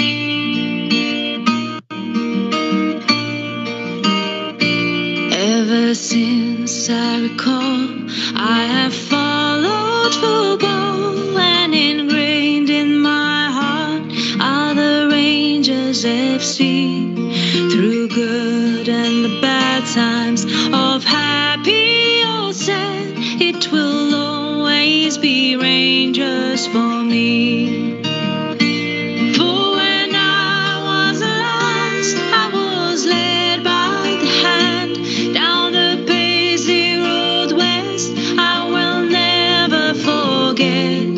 That beautiful sight of the red, blue and white. From that day I'd be Rangers for life. And I vowed to my dad, if I would have a lad, I would show him the way, as he did on that day. And so here I stand with young Lyle by walking down Paisley Road West. For when I was a lass, I was led by the hand down the Paisley Road West. I will never forget that beautiful sight of the red, blue and white. From that day I'd be Rangers for life. From that day I'd be Rangers for life.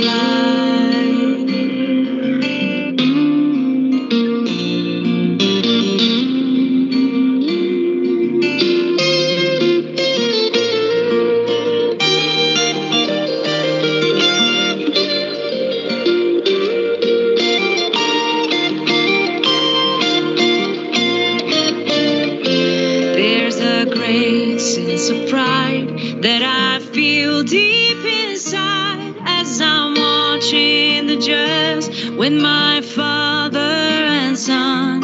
And it's sure safe to say, at the end of the game, win or lose, we will all follow on. For when I was a lass, I was led by the hand down the Paisley Road West. I will never forget that beautiful sight of the red, blue and white. From that day I'd be Rangers for life. From that day I'd be Rangers for life. From that day I'd be Rangers for life. From that day I'd be Rangers for life.